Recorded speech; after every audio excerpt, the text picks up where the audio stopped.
नई शिक्षा नीति जो 2022 में लागू हुई है, उसके अंतर्गत बीए को सेमेस्टर वाइज कर दिया गया है। सोशलॉजी सेकंड सेमेस्टर के अंतर्गत जितनी भी पुस्तकें हैं, उनके लेखक हैं, उनको मैंने इस पेज में कवर किया है। इससे बाहर कुछ भी नहीं पूछा जाएगा। 2022 का एग्ज़ाम ऑब्जेक्टिव होगा, उसी तरीके से हम तैयारी करेंगे। देखिए, इस पेज में मोस्ट इम्पोर्टेंट 5 पुस्तकें हैं जिसको आपको अवश्य याद करना है। इसमें से पहली पुस्तक है रूरल अर्बन कम्युनिटी। दूसरी पुस्तक है भारत में जाति तथा वर्ग। तीसरी पुस्तक का नाम है the myth of caste system. इसके लेखक है नर्मदेश्वर प्रसाद। ये देखिए, ये पुस्तक मोस्ट इम्पोर्टेंट है, इसको अवश्य याद करें। नेक्स्ट है कास्ट इन इंडिया और नेक्स्ट है इन इंडियन विलेज, एक भारतीय ग्राम। ये 5 पुस्तकें आप अवश्य याद करें, ये मोस्ट इम्पोर्टेंट पुस्तकें हैं। मैंने 4 पेजों में 24 चैप्टरों की 95% तक डेफिनेशंस को कवर किया है। ऑब्जेक्टिव हो या थ्योरिकल, डेफिनेशन इससे बाहर नहीं आएंगी, क्योंकि आपका पेपर ऑब्जेक्टिव है। इन परिभाषाओं को आपको रटना नहीं है, आप केवल समझ लीजिए। संस्कृति, भाषावाद, जातिवाद, क्षेत्रीयता, ग्रामीण समुदाय, कस्बा, नगर, ग्रामीण नगरीय समुदाय, जाति, विवाह, मेहर, धर्म, वर्ग, संयुक्त परिवार, उच्च वर्ग, मध्यम वर्ग और निम्न वर्ग, सामाजिक वर्ग, अनुसूचित जाति, अन्य पिछड़ा वर्ग, बहिष्कार, समावेशन, जनांकिकी, रूपांतरण, सांप्रदायिकता, नक्सलवाद। अगले 7 पेजों में मैंने दीर्घ टाइप क्वेश्चन को कवर किया है। आपसे इस तरीके से पूछा जा सकता है कि कस्बे की विशेषताएं हैं, तो फोर्थ ऑप्शन होगा कि उपयुक्त सभी, तो आपको फोर्थ पर लगाना है उपयुक्त सभी। या इस तरीके से पूछा जा सकता है कि कस्बे की निम्न में से कौन सी विशेषताएं नहीं हैं, तो फोर्थ ऑप्शन दे रखा होगा आपको कि 20,000 से कम जनसंख्या, तो आपको फोर्थ पर लगाना है। इस तरीके से आपसे ऑप्शनल क्वेश्चन इसमें से पूछे जा सकते हैं, इसलिए इन पर विशेषताओं को भी आपको अच्छे से याद कर लेना है।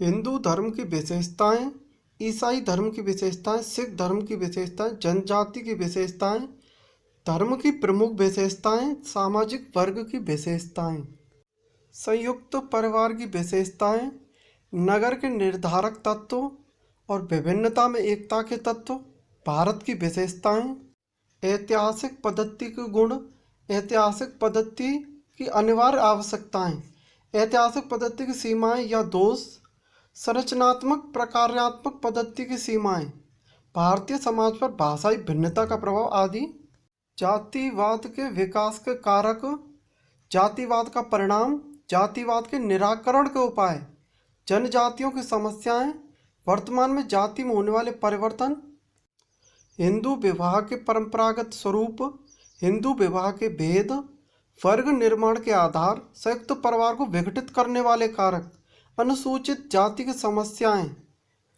आर्थिक, राजनीतिक और पिछड़े वर्ग की समस्याएं, मोस्ट इम्पोर्टेंट स्त्रियों की सामाजिक समस्याएं, जनसंख्या विस्फोट के कारक, जनसंख्या वृद्धि के दुष्परिणाम, जनसंख्या नियंत्रण के उपाय, राष्ट्रीय एकीकरण में बाधाएं, सांप्रदायिकता के कारण। इनके जितने भी पॉइंट दे रखे हैं, इन सब का रट्टा लगा लेना, समझ लेना अच्छे से। अगले 7 पेजों में मैंने पूरी सिलेबस के ऑप्शनल क्वेश्चन को कवर किया है। जो मोस्ट इम्पोर्टेंट क्वेश्चन है मैं वो आपको बता रहा हूँ। समाजशास्त्र का जनक कौन है? August Comte. गांवों की ओर लौटे यह नारा किसने दिया? राजेंद्र प्रसाद। मनरेगा किस वर्ष प्रारंभ की गई? 2009। भारतीय अर्थव्यवस्था का कौन सा क्षेत्र इसकी जीडीपी में सर्वाधिक योगदान करता है? सेवा क्षेत्र। अंत्योदय योजना सर्वप्रथम किस राज्य में आरंभ की गई? Most important question, Rajasthan. जातीय वंद वर्ग है किसने कहा? मजूमदार एवं मदान। मोस्ट इम्पोर्टेंट क्वेश्चन, संस्कृतिकरण की अवधारणा संबंधित है श्रीनिवास से। पंचायती राज का कार्यकाल क्या है? 5 वर्ष। ग्रामीण महिला आयोग का गठन कब हुआ? 31 जनवरी 1992। क्वेश्चन 25, पंचायती राज व्यवस्था कितने स्तर की है? 3 स्तर। राष्ट्रीय महिला आयोग का गठन कब हुआ? 31 जनवरी 1992। आने वाले सभी प्रश्न मोस्ट इम्पोर्टेंट है, इसमें से कुछ भी नहीं छोड़ा जा सकता।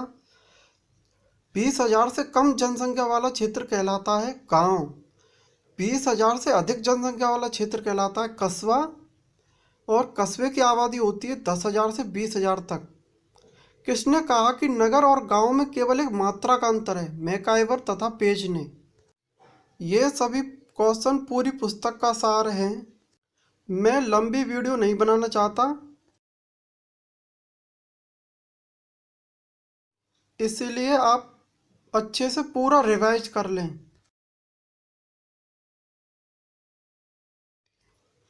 आप इन तीनों वर्गों की डेफिनेशंस को अच्छे से रिवाइज कर लें।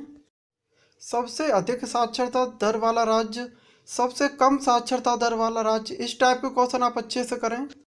नक्सलवाद किसके विचारों से प्रेरित है? कार्ल मार्क्स के विचारों से प्रेरित है। आप सभी को एक एडवाइस दूंगा कि आप मेरे नोट्स से भी पढ़ें और पुस्तक से भी पढ़ें। मेरे इस नोट्स में 90% तक सिलेबस को कवर कर लिया गया है।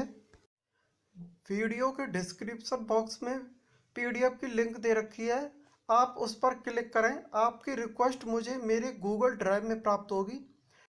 मेरे एक क्लिक करते ही आपकी जीमेल आईडी पर पीडीएफ पहुंच जाएगी। इस प्रकार आप पीडीएफ प्राप्त कर सकते हैं।